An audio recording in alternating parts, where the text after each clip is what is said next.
$5. That was all Aria Hartley had left in the world when the text message arrived on her phone at 11:48 in the morning. The blizzard had started 3 hours earlier, the kind of storm that turns Los Angeles into something unrecognizable, something cruel, the temperature dropping below freezing and the snow falling so thick you couldn't see past the windshield.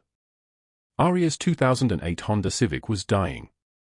She knew the sounds it made when parts were failing, a grinding noise from somewhere deep in the engine, a tremor in the steering wheel that meant the transmission was slipping. She had maybe 40 miles left before it stopped moving entirely. She was driving toward her job at the restaurant, 16 miles away, when the engine seized. The car lurched. Died. Coasted to a stop on the shoulder of the Pacific Coast Highway with the engine still smoking, wisps of gray pouring from under the hood like the last breath of something living. Aria sat alone in the driver's seat, both hands gripping the steering wheel, and did not move. The heater had shut off with the engine. Already the cold was creeping in through the vents and the gaps around the doors.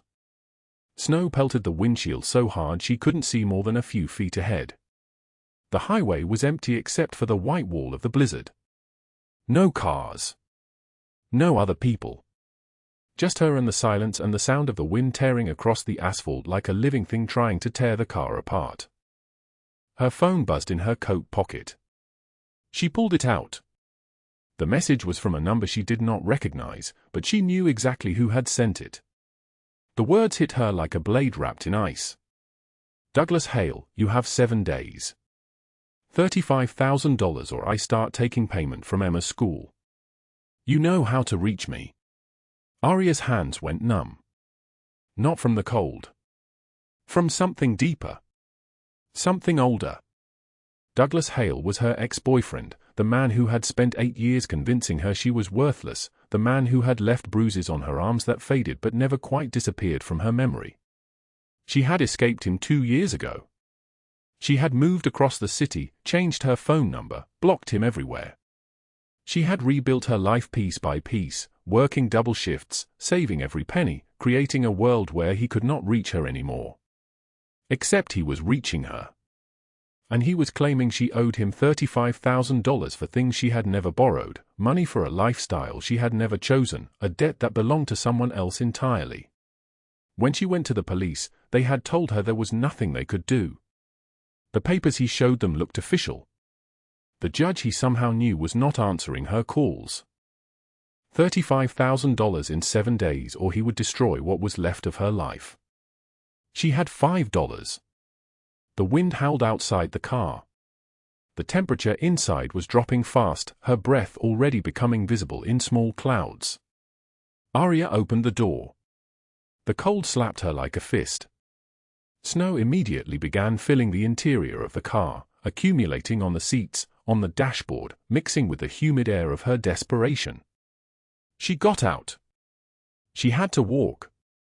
The nearest town was 3 miles away. The highway was deserted, but someone would eventually pass. Someone would eventually stop. She did not take the time to close the car door behind her.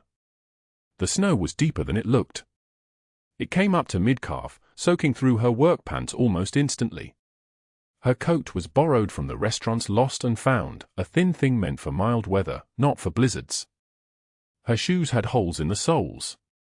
She had duct-taped them shut on the inside to keep the moisture out, but the tape was failing, and the cold was seeping through like water through a broken dam. Wind tore across the highway with nothing to stop it. No trees here. Just the asphalt and the desert beyond and the sky that had turned the color of old bruises. The snow visibility dropped even further. The world became nothing but white and wind and the sound of her own breathing, loud in her ears, getting more ragged with each step. She walked for 40 minutes. Maybe an hour. Time moved differently in the cold. Her fingers were numb. Her face was numb. She was beginning to lose feeling in her toes, and she knew this was dangerous. Hypothermia started like this, your body deciding it was too tired to keep fighting, deciding to shut down piece by piece until there was nothing left to shut down. The wind shifted. For just a moment, through the blinding white, she saw something. Movement. the shape of headlights cutting through the snow like two yellow eyes opening in the darkness. A vehicle was approaching from behind her. She turned. Even turning was difficult now, her body stiff and uncooperative. The headlights grew brighter, drawing closer, and then the vehicle emerged from the snow like something being born. Not a car. A black SUV. The kind of vehicle that cost more money than she made in a year. Behind it, she could see another one. And another. A convoy of four identical black SUVs, moving in perfect formation, moving fast. The lead vehicle did not slow down. Then it did. The brakes lit up red against the white, and the SUV came to a stop beside her. The window lowered. The air that came pouring out was warm and dry and smelled like leather and expensive cologne and something else underneath it, something metallic. Something like blood. Inside the vehicle, a man sat in the back seat. Even through the snow that clung to her eyelashes and the fog of her own breath, Aria could see that he was dying. He was tall, probably 6'1", with dark hair and a scar running from the corner of his left eye to his cheekbone. His face was pale, not the pale of someone who spent their lives indoors but the pale of someone whose body was actively shutting down. His white shirt was open at the collar, and there was a stain spreading across the left side of his chest. Blood. Dark and wet and spreading in a slow but steady pool. His eyes were grey, the color of storm clouds, and they were fading. The light in them was going out like a fire running out of fuel. "Bruno," the man said, his voice barely a whisper, rough like something dragged across gravel. "How long?" The driver, a muscular man in an expensive black suit, kept his eyes on the road ahead. 23 minutes. The doctor is 8 minutes away. "You're going to make it." "I'm not going to make it," the man said. His hand was pressed against his side, and the blood was seeping between his fingers. "Vincenzo sold me. My own brother." In the passenger seat, another man with a headset pressed to his ear was speaking rapid-fire into a phone. No, we need to divert to St. Mary's Medical, priority arrival." "Yes, I know the police will be there." "I don't care about the police. Get him there in 15 minutes or Luca Valenti dies in the back of an SUV on the Pacific Coast Highway." The man in the back seat, Luca Valenti, though Aria did not yet know his name, turned his head and saw her standing there in the snow. Their eyes met. His were fading fast. The light was almost gone. And he was afraid. Aria did not think. She opened the door. The warmth of the vehicle escaped in a wave, and the cold rushed back in to replace it. She climbed inside, snow falling from her coat onto the leather seats, and knelt beside the dying man. "What are you doing?" the man in the passenger seat demanded. Aria did not answer. She was looking at the wound. The bullet had entered his side, passing through his ribs, and it had missed his lungs but only barely. His breathing was shallow, which meant his heart was struggling. The blood was flowing too fast, and his skin was already taking on that waxy quality of severe blood loss. "I'm a nurse," Aria said. The lie came out steady and certain, the lie of someone who was not thinking about consequences, who was only thinking about the man in front of her and the fact that he was about to die. "We have a doctor," Bruno started. "The doctor is 8 minutes away," Aria said. "He won't make it 8 minutes." She was already unraveling her scarf, the worn red wool scarf that had been a gift from her mother before her mother died, the scarf that was supposed to last her through 100 winters. She pressed it hard against the wound, and Luca Valenti gasped. "I know it hurts. You have to stay conscious. Look at me. Stay with me." Luca's eyes were fixed on her face. Grey eyes fading to the color of ash. "Why?" he whispered. "Because no one deserves to die alone in the snow," Aria said. "What's your name?" "Luca." "Luca." "I'm Aria." "Stay with me, Luca. The doctor is coming. Stay with me." From the passenger seat, Theo was speaking into his phone in Italian now, his voice tight with panic. Bruno was pushing the SUV faster, snow flying from the wheels, the vehicle sliding slightly on the highway surface. But Aria was not thinking about the speed or the danger. She was thinking about Luca's eyes and the way they kept trying to close, and the way his breath kept getting shallower, and the way her borrowed scarf was turning from red to dark crimson. "Tell me about yourself," she said. "Anything. Just keep talking." "I'm not good at talking," Luca said. "Then I'll talk," Aria said. She was pressing harder on the wound, ignoring the way his blood was soaking through the scarf and coating her hands. "I work at a restaurant on 5th. I have 2 children. Emma is 7 and Marcus is 5. They like stories about animals. Emma likes rabbits. Marcus likes hawks." She did not know why she was telling him this. She only knew that his eyes were the only thing keeping her grounded, and she needed him to keep looking at her, keep listening, keep existing in the space between alive and gone. "When this is over," Luca whispered, "I'm going to remember you." "You're going to be fine," Aria said. "You're going to be fine, and you're going to forget all about the crazy woman in the blizzard who bled on your leather seats." "I will never forget," Luca said. And in the distance, through the snow, the lights of the hospital emerged like a prayer being answered. Sirens were waiting. Doors were opening. Hands were reaching for him, pulling him away from her, carrying him toward the emergency room where machines could do what her hands could no longer do. As they pulled him from the SUV, something fell onto the floor. A book, small and worn, with a brown leather cover and handwritten notes in the margins. Aria's grandmother's recipe book. She had dropped it when she opened the car door hours ago, and somehow it had made its way into the SUV, had traveled with them through the blizzard, had arrived at the hospital along with the dying man. One of Luca's men picked it up and handed it to her without a word. But what happened next was something no one could explain. What happened next was the moment everything changed. 7 days earlier, when Douglas Hale had first texted his ultimatum, Aria had counted her money 3 times, hoping the number would change. It never did. She had $5. She had $5 and 2 children who believed their mother could fix anything, and that was the beginning of the nightmare. Now, as the hospital doors swung shut and Luca Valenti was rushed into surgery, and as Aria stood in the warm lobby dripping snow and blood onto the tiles, she was about to discover that some fixes require more than money. Some fixes require the kind of man who doesn't believe in mercy because he has never been shown any. The kind of man whose entire empire was built on the principle that the weak deserve their suffering. And that kind of man had just been saved by the only person in Los Angeles who had not known who he was. 7 days earlier, when the text message arrived on Aria Hartley's phone at 4:44 in the morning, she was already awake. She had not slept. Her daughter Emma, age 6, was coughing in the bedroom down the hall, a wet, persistent cough that came every winter when the heating bill was too expensive to pay, and Aria had been lying in the dark listening to it, counting the minutes until dawn, calculating how many shifts it would take to earn enough for a humidifier. The phone buzzed on the nightstand. A text from Douglas Hale. 7 days, Aria. $35,000.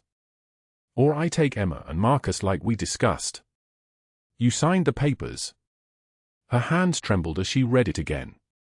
And again. The words did not change.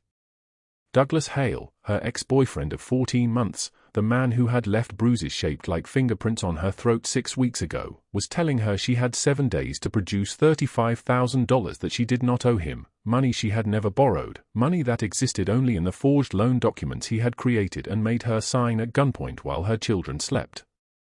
She got out of bed and moved to the kitchen in the darkness. The apartment was so cold she could see her breath. She counted the coins in the glass jar on the counter, the jar that said emergency in her own handwriting on a sticky note. Quarters, dimes, nickels, pennies. $5.37. She had $5.37. In the refrigerator, 1 carton of milk, nearly empty. Half a loaf of bread, going stale. 3 eggs. A block of cheese that would not last the week. On the counter, grocery bags from the food bank distribution center, filled with donated cans and boxes, beans, rice, oatmeal. She had stood in line for 2 hours on Tuesday to receive them, and the woman behind the counter had looked at her with such pity that Aria had wanted to scream. Instead she had said, "Thank you," and walked 3 miles home in the rain. Aria's phone buzzed again. And again. A call this time, the screen lighting up with his name. She did not answer. She never answered anymore. When she ignored the calls, she could pretend the terror was not happening. When she ignored the calls, she could believe that in 7 days, the sky would not fall. The sun began to rise at 6:15 in the morning, grey light creeping through the kitchen window. She made coffee, instant, 3 spoonfuls of powder and hot water, and sat at the small table where her grandmother's recipe book lay open to a page marked with a faded ribbon. Nonna Maria's handwriting filled the margins, notes and substitutions and little declarations of love. Use the cheapest flour and the best butter. The butter will remember who you are. Aria had not cooked in 3 months. She had only worked and worried and pretended everything was fine when Emma asked why Mr. Douglas was always sitting in his silver car outside their building. Now she closed the recipe book and held it to her chest like a prayer, like a reminder that her family had once owned more than $5 and the crushing weight of a debt that was not hers. At 7:16 a.m., she woke her children. Emma came first, small and warm and coughing into her pillow. Then Marcus, age 5, rubbing his eyes and asking for breakfast. Aria dressed them in the cleanest clothes she had, checked Emma's school uniform for stains, combed Marcus's hair. Both children went to a charter school in East Los Angeles where she had enrolled them 2 years ago, before Douglas, before the debt, when she still believed in things like education and futures. "We're going to be late," Emma said, pulling on her shoes. "We will not be late," Aria said, and this was a lie, because they were always late. They left the apartment at 7:50, and the school day started at 8:15, and they would not arrive until 8:27 because Aria walked them 3 blocks in any weather, and could not move faster than she did. Her younger brother Jamie was still asleep on the couch. 17 years old, with his father's eyes and his mother's sadness, Jamie had been living with her for 2 years, since their parents died in a car accident that she could not afford to properly mourn because she had to keep working. He slept on that couch in his clothes, under a blanket with a hole in it, because Aria's 2-bedroom apartment had 1 bedroom for her and 2 for the children, and there was nowhere else for him. The streets of East Los Angeles were full of people heading to work. Cars honked. Bus brakes hissed. A man sold tamales from a cart on the corner, his voice calling out the prices, 2 for $5. Aria bought none. She had $5, and her children needed milk more than they needed breakfast. When they reached the school, Emma turned to her and said, "Are you coming back to get us?" "Always," Aria said. "Always, baby. I will always come back." Emma nodded and walked toward the building with her friend Sophia, her small backpack bouncing against her shoulders. Marcus held Aria's hand all the way back to the apartment, asking questions about clouds and dinosaurs and why some people slept in cars. She answered all of them, even though her mind was screaming about Douglas and 7 days and $35,000. At 9:15 a.m., she caught the bus to Lombardi's restaurant, a high-end Italian place in West Hollywood where the clientele ordered wine that cost more than her monthly rent and left tips that sometimes amounted to $5 or $6 on a $200 meal. She worked the lunch shift, 11 a.m. to 4 p.m., and the dinner shift, 5 p.m. to midnight, every single day except Sunday. On Sunday she cleaned houses for a woman named Victoria Ashford who lived in a mansion in the Hollywood Hills, a woman who had never once made eye contact with her, not once in 3 years. The bus took 53 minutes to arrive at Lombardi's. Aria was late clocking in by 4 minutes. Her manager, a man named Gerald, did not say anything, but his eyes did. They said, "You are barely worth keeping around." They said, "There are 50 other people who would be grateful for this job." They said, "You are replaceable." She tied her apron over her clothes, checked her appearance in the employee bathroom mirror, dark circles under her eyes, a bruise on her collarbone that had faded to yellow-green, her hair pulled back so tightly it made her head ache, and walked onto the dining room floor. At 1:08 p.m., a group of 3 men in expensive suits sat in the corner booth, the most private table in the restaurant. The one at the center was tall, broad-shouldered, with dark hair and a scar running from his left eye to his cheekbone. He wore a white shirt open at the collar, and his wrists bore a gold watch that cost more than everything Aria owned combined. When he looked at her, she felt like she had been marked. She did not know his name. She did not know that he was Luca Valenti. She did not know that his presence in this restaurant, eating pasta on a random Wednesday in November, was about to intersect with her terror in a way that would change both their lives. What she did know was that the two men with him were nervous. Their eyes kept moving. Their hands kept clenching. And the tall man with the scar did not move at all. He sat absolutely still, like a stone statue, like a man who had learned long ago that movement was a sign of weakness. "What can I get you?" she asked, her voice steady, her hand steady, her entire self performing the role of a woman who was not counting down 6 days until her children were taken from her. "Water," the scarred man said. "And bring the special." His voice was deep and solid, like an oath being sworn. "No modifications." She nodded and turned away, and behind her, she felt his eyes following her across the dining room. She did not know that he was seeing something in her that he recognized. She did not know that the way she moved, careful, controlled, everything contained, was familiar to him in a way that made something dangerous stir in his chest.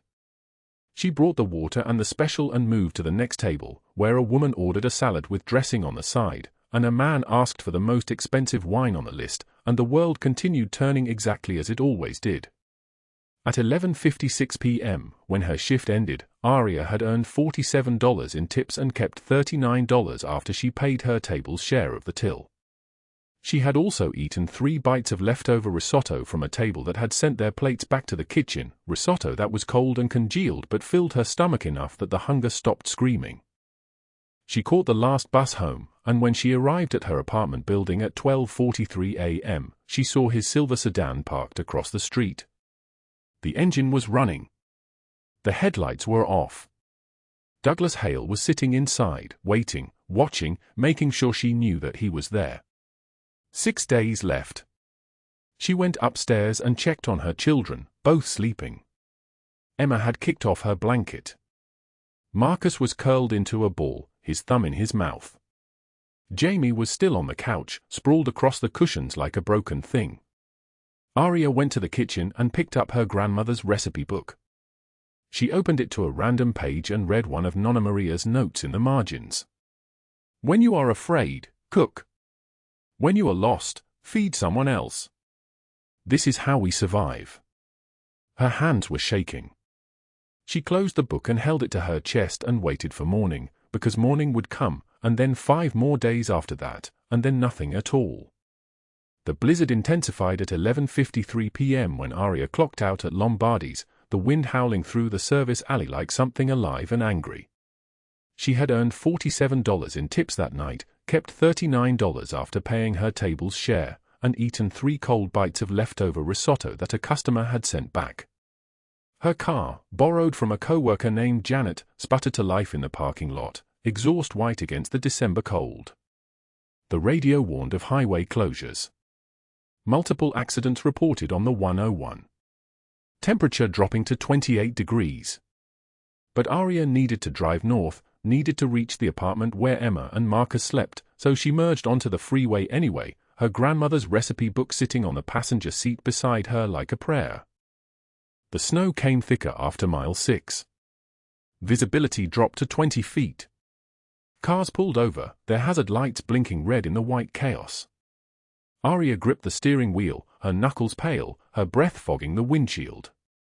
The car had been running rough all week, a grinding noise from somewhere beneath the hood that she could not afford to have fixed. At mile 12, the grinding became a violent shudder.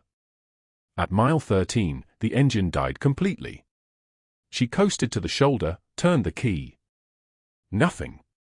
Tried again. The starter clicked uselessly, a sound like bones breaking. Her phone had no signal. The wind was so violent it rocked the car on its wheels, and Aria sat in the gathering cold, her breath becoming visible, her fingers already numb. She had 2 choices, stay in the car and freeze, or walk. She chose to walk. She wrapped her coat tighter, a thin blue thing that had belonged to someone else before she found it at a thrift store, and grabbed her grandmother's book. The snow immediately soaked through her shoes, which were held together by duct tape and hope. Her legs trembled. After 10 minutes, her thighs burned. After 20, the cold had burrowed so deep into her chest that each breath felt like swallowing broken glass. The highway stretched empty in both directions, a ribbon of white with no ending. No cars. No lights. No sound except the wind and her own ragged breathing. At 30 minutes, she could no longer feel her toes. Her fingers had gone numb around the recipe book. She thought of Emma's small face, of Marcus's thumb tucked into his mouth while he slept. She thought of Douglas waiting in his silver sedan. She thought of her grandmother's handwriting in the margins, "When you are afraid, cook. When you are lost, feed someone else." Then, through the snow, headlights. A convoy of black SUVs emerged from the white haze like a dark dream materializing. 3 vehicles, moving slowly, their tires crunching through the accumulated snow. The lead vehicle slowed as it approached her. Aria's survival instinct screamed to run, but her frozen legs would not obey. The window of the first SUV rolled down. A man's face appeared, broad, scarred, dangerous. Bruno. His right hand moved toward his jacket. "Stay where you are," he said, his voice like gravel. The rear door of the vehicle opened. A second man emerged, younger, panicked. This was Theo. "She's nobody, boss." "Leave her," he said into the vehicle's interior, his voice tight with fear. But the person inside did not leave. The voice that came from the darkness was deep and solid like an oath, speaking only one word, "In." Aria climbed in without permission. What she saw made her nurse's training, the education she had abandoned when Emma was born, snap into sharp focus. The man in the back seat was bleeding. Heavy blood loss. His left side, dark suit soaked through. His face was pale but composed, his grey eyes open and aware even as his body weakened. Luca Valenti. Mid-30s. Expensive everything, now ruined. A scar running from his left eye to his cheekbone, stark white against his skin. "Pressure," Aria said. It was not a question. Her hands moved on instinct, unwrapping her scarf, folding it into a compress. The wound was deep, the gunshot, she realized, exit wound visible beneath his ribs. She pressed hard, and Luca's jaw tightened, but he made no sound. "What's your name?" he asked. "Aria." "Stay with me. Tell me about your family." His laugh was bitter, blood on his teeth. "My brother just sold me to the Corsetti family for $2 million. Family is a lie." Aria pressed harder, her hands shaking. "No. Family is who stays when the storm comes." Luca's eyes focused on her face for the first time, truly seeing her. Something shifted in his expression, recognition of a truth he had not expected to hear.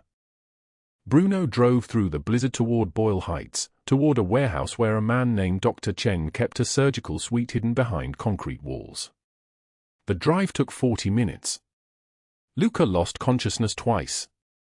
Aria did not let go of the pressure bandage. She kept talking, kept her voice steady even as fear clawed at her throat. When they arrived, men in dark clothes carried him inside. Aria tried to follow, but Bruno blocked the doorway. "You wait here," he said. She waited. For hours. In a cold industrial room lit by a single fluorescent panel that hummed like a trapped insect. She sat on a metal folding chair with her soaked coat still wrapped around her shoulders, the recipe book growing cold in her lap. At 4:11 a.m., Dr. Chen emerged and nodded. Luca would live. Bruno drove her home in silence, his scarred hands gripping the steering wheel, his eyes never leaving the road. At 5:12 a.m., Aria stood outside her apartment building. The snow had stopped. The sky was beginning to lighten toward gray. She climbed out of the SUV, holding her grandmother's book, and Luca's voice came from the vehicle's interior, weak but clear. "You saved my life tonight." Aria turned. Luca was watching her through the open window, his dark eyes fixed on her face. She did not smile. She did not lie. She simply held up her grandmother's recipe book and said the only thing that mattered. Then we're even. Someone saved mine once too. She did not explain. She climbed the stairs to her apartment, checked on her children, Emma and Marcus sleeping, their breathing soft and steady, and sat in the kitchen as dawn broke, holding her grandmother's book, knowing nothing about the man in the hospital bed who was already planning how to repay a debt that had nothing to do with money. But what Aria did not know was that Luca Valenti had never forgotten a face. He had never forgotten the woman who had stayed with him while dying, who had asked for nothing, who had spoken a truth he had stopped believing years ago. In the medical warehouse, as doctors sutured his wound, he had given Bruno a single instruction. Find her. Learn everything. And in the frozen quiet of the Los Angeles morning, the machinery of his world was already turning. 3 days later, on Thursday night, the restaurant manager named Tony pulled Aria aside during her shift. The dinner rush was ending. Customers were settling into their wine and dessert. Table 12, Tony said, his voice strange. They want you specifically. Private booth in the back. Aria's stomach tightened. Private booth meant tipping well or tipping nothing. It meant powerful people with secrets. She walked to the back of Lombardi's, where candlelight flickered across white tablecloths, and stopped. Luca Valenti sat in the booth with Bruno on his left and Theo on his right. He was dressed in a fresh black suit, tailored perfectly, the kind of suit that cost more than her monthly rent. His left side was still bandaged beneath, she could see the slight wince when he breathed, but he looked strong. Alive. His grey eyes met hers immediately, and something dangerous stirred in the air between them. Sit, he said. Not a request. Aria Saturday. You work here, Luca said. It was not a question. I work 3 jobs, Aria replied, her hands folded in her lap to hide their shaking. This one pays the most. Luca studied her the way a man studies something he has been waiting to understand. The exhaustion beneath her eyes. The bruise on her wrist, partially hidden beneath her sleeve. The way she held herself, carefully, like a person accustomed to taking up as little space as possible. Why did you help me? He asked. Why does anyone help anyone? Because it was right. In my world, nothing is done without a price. His voice was quiet, the kind of quiet that meant absolute truth. What do you want? I want you to eat your pasta and leave me alone. I have tables to serve. She stood, but Luca's voice stopped her before she could move away. You're in trouble. The words were not a question. Aria froze, her heart suddenly loud in her ears. I see it, Luca continued, his eyes never leaving her face. The way you look at the door. The way you jump when someone walks too close. Someone is hurting you. Aria's walls were reinforced concrete. I can handle my own problems. Can you? Luca gestured to Bruno, who placed a folder on the table with the deliberation of a death sentence. Douglas Hale. Former partner. Claims you owe him $35,000 in 3 days now.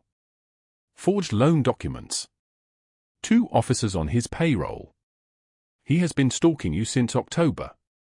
Aria's blood turned to ice water in her veins. How do you? I make it my business to know who saves my life. Luca's voice was steel-wrapped in silk. Sit down, Aria Hartley. We need to talk. She sat because her legs would not hold her upright. She told him everything. The forged signatures on documents she had never seen. The police officers who laughed when she came to them. Douglas's escalating threats. The way he whispered that he would take Emma and Marcus if she did not pay. The crushing weight of a debt that was not real, enforced by a man who had broken her fingers twice and who waited in his silver sedan outside her apartment building at night. $35,000, she whispered, her voice breaking like something fragile. I have $5 in my pocket. 5. I walk 3 miles to work because I cannot afford gas. I count pennies for school supplies. In 3 days, Douglas will come for my children, and I have nothing to stop him with. Nothing. Luca listened without interrupting. His men, Bruno and Theo, sat motionless, watching their boss with an intensity that suggested they were witnessing something unprecedented. When Aria finished, Luca spoke one sentence. "No, he won't. You don't understand. I understand that you held my hand while I was dying and asked for nothing. I understand that in 15 years, no one has shown me mercy without wanting something in return. You did." He signaled Bruno, who placed a black credit card on the table. It was made of actual metal, its weight absolute. $35,000. Pay him. End this. Aria stared at the card like it would bite her. Why would you help me? I am nobody. Luca's expression shifted.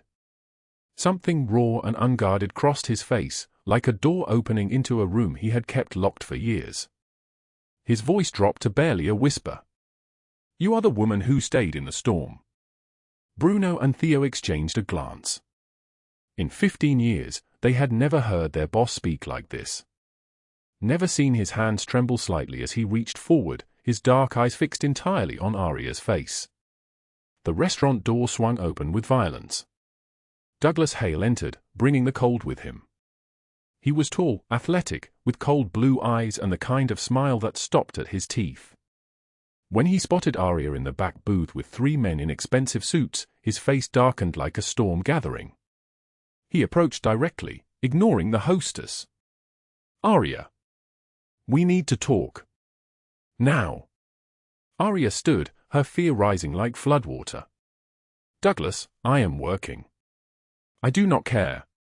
Douglas grabbed her wrist, his grip bruising, his fingers digging into the tender skin beneath her sleeve. 3 days, remember? Or do I need to remind you what happens when you ignore me? Luca stood slowly. His movement was deliberate. His voice dropped to a temperature that made the air feel colder. Remove your hand from her arm. Douglas looked at Luca, assessed the expensive suit, the dangerous men, the absolute authority radiating from every cell of his body. His arrogance won. This is a private matter between me and my girlfriend. Ex-girlfriend, Aria whispered.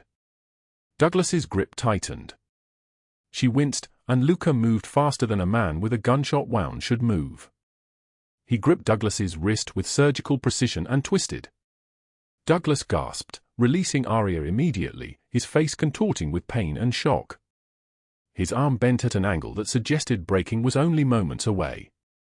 You have 3 seconds to leave this restaurant, Luca said, his voice barely above a whisper. Or I will have you removed in pieces. 1. 2. Douglas backed away, his face red with humiliation and rage, but he was smart enough to recognize real danger. At the door, he turned. 3 days, Aria. I am coming for what is mine.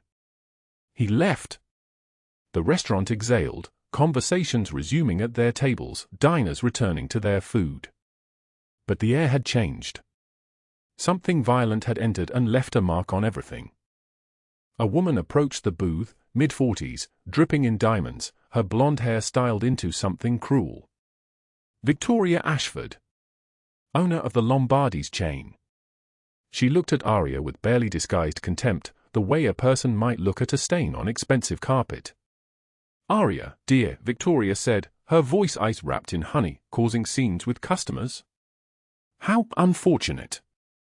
Perhaps you should take the rest of the night off. Permanently. Luca's voice cut across her like a blade.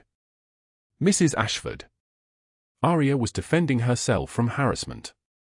Unless you condone assault on your premises. Victoria's smile remained, but her eyes promised retribution. Of course not, Mr. Valenti.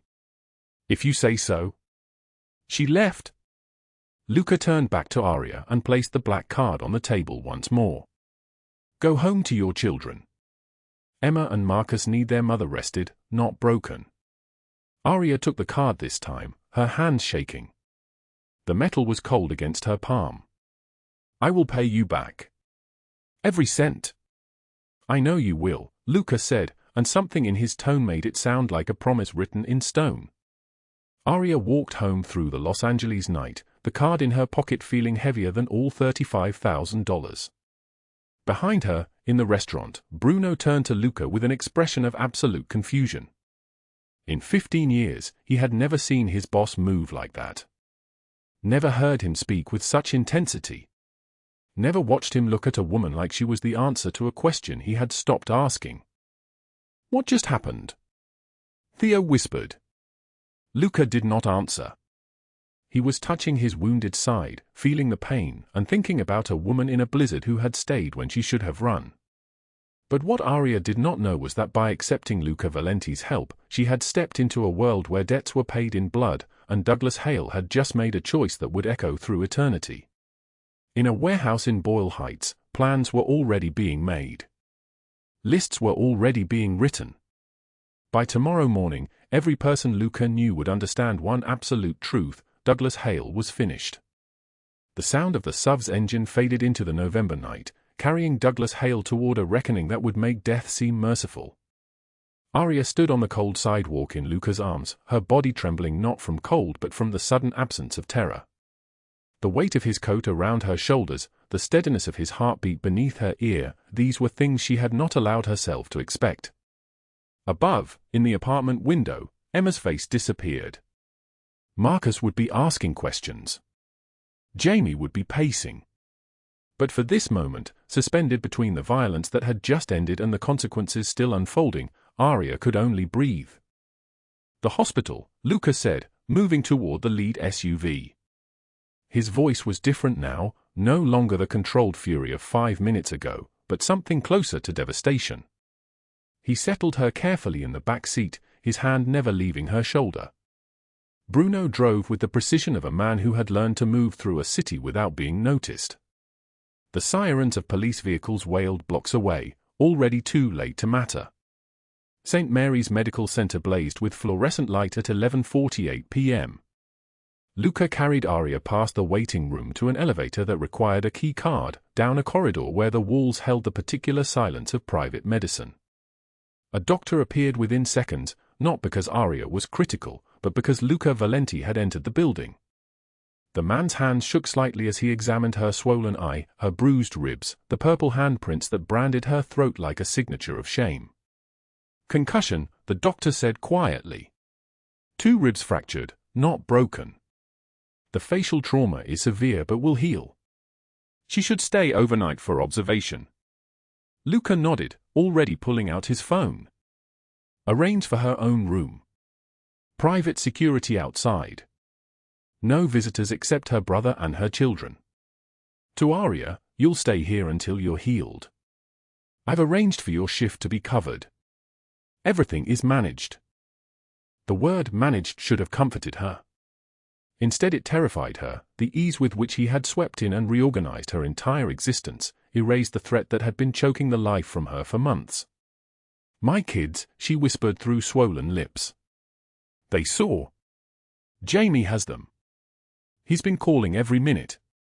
Luca's hand found hers in the hospital bed. I spoke to him. I explained that you would be safe here, that they would be safe at home with him, and that this, all of this, is over. The morphine began to work. Her eyelids grew heavy. Why did you come? The question escaped before she could stop it. I called you, yes, but you came so fast. Like you were already. Luca interrupted. His jaw tightened. After you left the restaurant, after I watched you walk home with my card in your pocket, I couldn't concentrate. Bruno noticed it immediately. I've never been distracted before. Never. He paused, his dark eyes searching her face as if trying to read something written in her bruises. I had my men watching Douglas. Every movement. Every moment. I didn't trust the police to protect you, and I was right not to.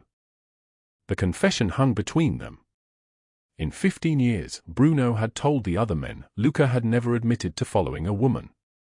Never shown concern that stretched beyond the transactional. never positioned men to surveil a threat on someone else's behalf. This was something new. Something dangerous in its own right. "You should hate me," Aria murmured. "I brought this to your restaurant. I brought violence to your—" "You brought nothing," Luca said, his voice dropping to something barely above a whisper. "Douglas Hale brought his own darkness. Victoria Ashford brought her cruelty.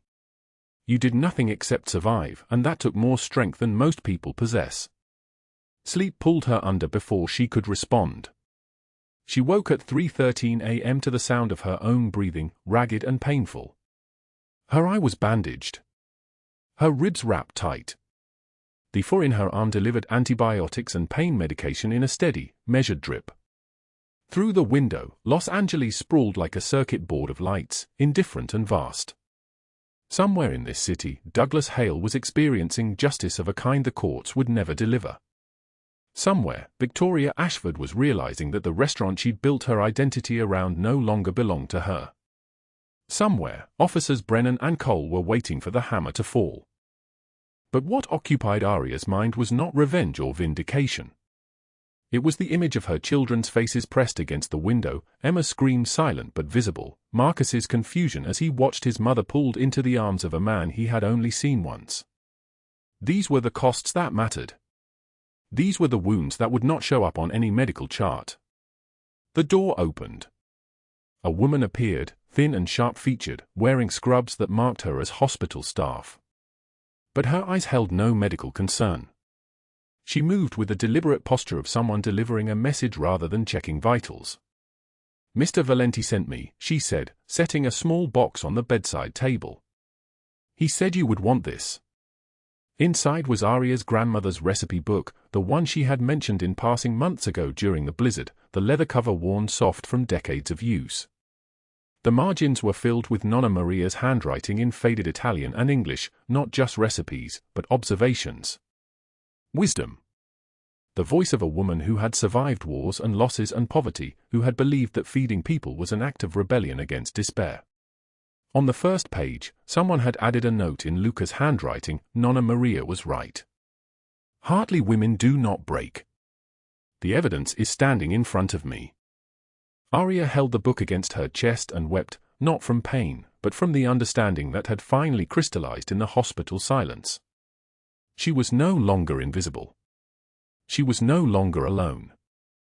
Downstairs, in the parking garage, Bruno approached Luca's vehicle where his boss stood smoking a cigarette, something he did only when wrestling with impossible choices. "The Corsetti family sends word," Bruno said. "Douglas Hale is theirs now. He will not die quickly." Luca did not acknowledge this. He was looking at the city lights reflecting off the concrete, at the visible breath rising from his mouth into the cold air. "She asked why I came so fast," Luca said finally. "As if I had a choice in the matter. As if my body did not move before my mind could consent." He ground the cigarette beneath his heel. "My brother taught me that mercy was weakness. That the moment you showed concern for someone, they became a vulnerability. He was wrong about many things, but I believed him about that." "And now?" Bruno asked carefully. "Now I understand that my brother mistook love for weakness," Luca said. "They are not the same. Love is the most dangerous power that exists. It remakes you. It makes you capable of violence you never imagined, and capable of tenderness you never thought possible." He looked at Bruno directly. Aria Hartley is no longer a vulnerability. She is a priority. She is the priority. Make sure every man in this organization understands that her safety ranks above my own." Bruno inclined his head slightly, acknowledging the shift that had just occurred. In the Mafia, loyalty was the currency of survival. But what Luca was declaring was something different. This was not loyalty to a boss. This was the claiming of someone as essential to existence itself. By morning, every news outlet in Los Angeles would report on Victoria Ashford's arrest for fraud, embezzlement, and labor law violations spanning a decade. The evidence would be so comprehensive, so meticulously documented, that her attorneys would advise immediate guilty pleas. The scandal would consume the headlines for 3 days before fading, because scandal was a commodity that required constant refreshing to maintain interest. But in a private hospital room, Aria Hartley slept with her grandmother's recipe book on the pillow beside her head, and the man who had saved her stood in the hallway outside, refusing to leave, refusing to let even distance exist between them and danger. In 4 hours, the sun would rise over Los Angeles. In 2 days, Aria would be released from the hospital.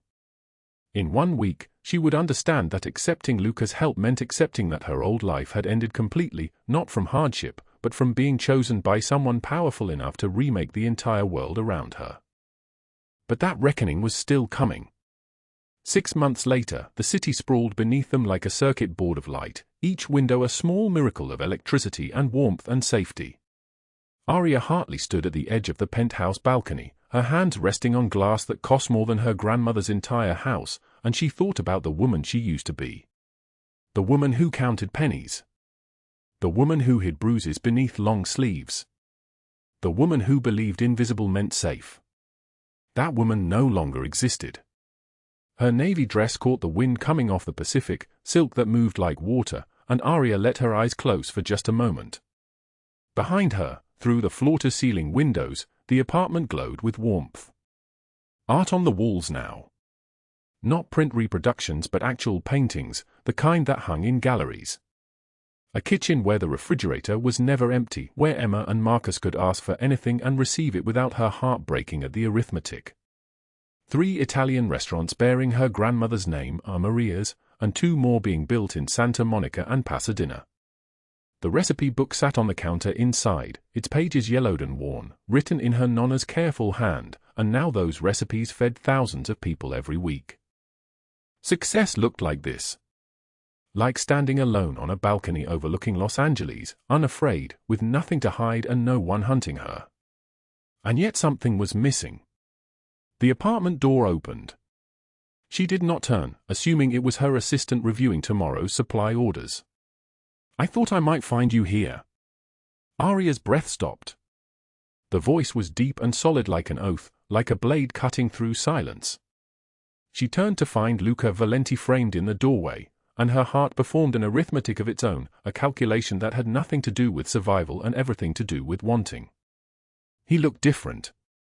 Older somehow, weathered in a way that had nothing to do with time. Less guarded. More tired. More human. It had been a year since she saw him last. Since he'd stepped back and given her space to rebuild, vanishing like smoke, present only as a signature on loan documents and a name on her caller ID that never rang. His men delivered checks every month, business loans, they called them, though the numbers bore no interest, and Aria paid them back with religious precision, dollar by dollar, as if repayment could translate gratitude into something more manageable. "Luca," she said, and his name caught in her throat like it always did. "What are you doing here?" He stepped onto the balcony, keeping distance between them like distance was something they both still needed. His grey eyes were dark in the fading light, carrying weight she could not measure. He wore a black cashmere coat that cost more than a year of her old rent, unbuttoned, revealing an open white shirt and the silver chain she remembered from the night he held her hand in falling snow. "I needed to see that you were okay," he said carefully. "That you were whole." "I am." The words came easily because they were true. "Thanks to you." "No." Luca's voice hardened. "Thanks to you. I gave you money. You gave yourself everything else." He gestured at the city below them, at the restaurant she'd built, at the empire she'd constructed from ashes. "This was always yours, Aria. I just removed the obstacles." They stood in the breathing silence of the city, neither moving, both aware that the space between them was closing in ways that had nothing to do with physics. Finally, Aria asked the question that had haunted her for 12 months, the one that lived in the quiet hours before dawn when she lay awake thinking about a man who had saved her by destroying everything that threatened her. "Why did you disappear?" Luca's hands gripped the railing, his knuckles white against the glass. His jaw clenched like he was swallowing broken glass. "Because I didn't trust myself around you."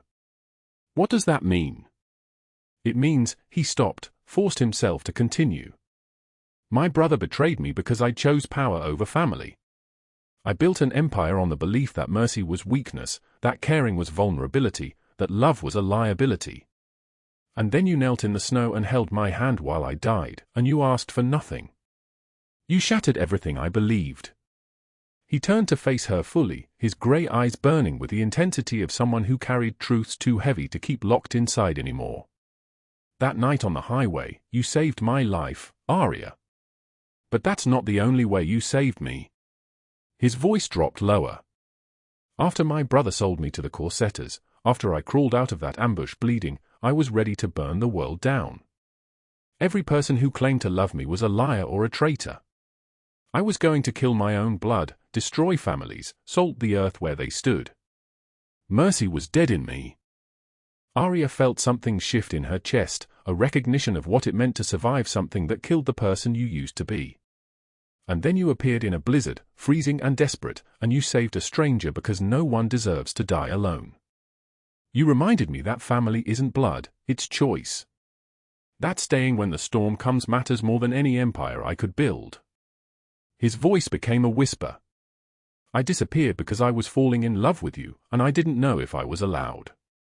A mafia boss and a single mother. A killer and a woman who counts pennies for school supplies.